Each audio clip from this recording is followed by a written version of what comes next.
Albert Vexler, great to be with you again here, talking about the Jerusalem Prayer Breakfast that you helped found. Tell us about this upcoming one here in Jerusalem, which is actually the first one in Jerusalem since October 7th. Thank you, Chris, for having me.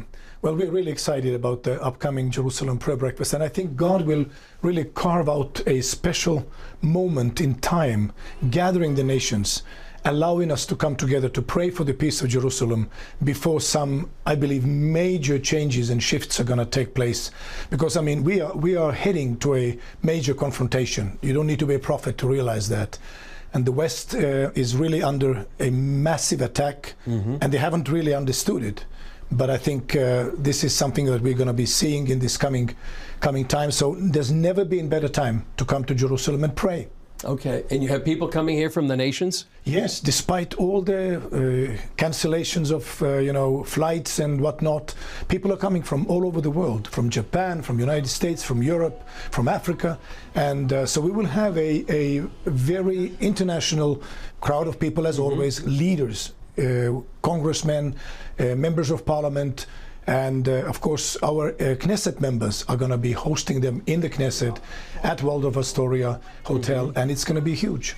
How significant it is when you have members of Knessets and parliaments, mayors, to come here and pray for Jerusalem and then have that impact in their own nations?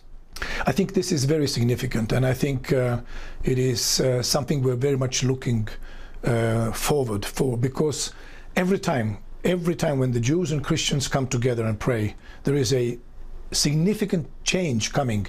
I would even call it a history-making moment. We saw it in Holland. You were there with us when the reparation funds that were held back were suddenly released on the day we were gathered at the Riddersaal. We've seen it in Rome, Italy, when the senators promised to help Israel and move the embassy, and then they win the elections exactly a year later. Now they have to fulfill their promise.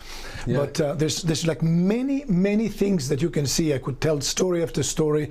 We were just in Sweden, saw amazing unity and love and support for Israel, despite the fact that the people on the streets of Stockholm were not so happy. Yeah. Now, you founded this Jerusalem Prayer Breakfast how many years ago? That was in 2016. We started talking with Robert Ilatov.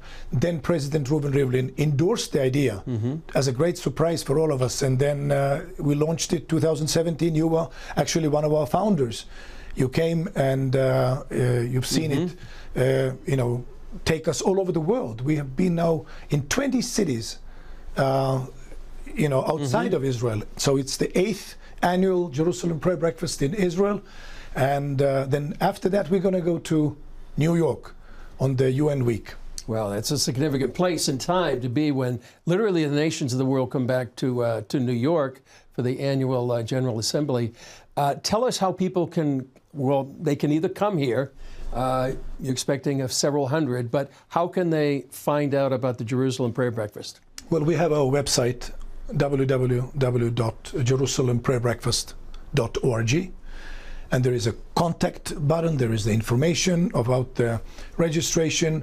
People can contact us and say, please tell me how to register, or tell me how to watch the live stream of the Jerusalem Prayer Breakfast on May 29 and 30th. So it's very simple.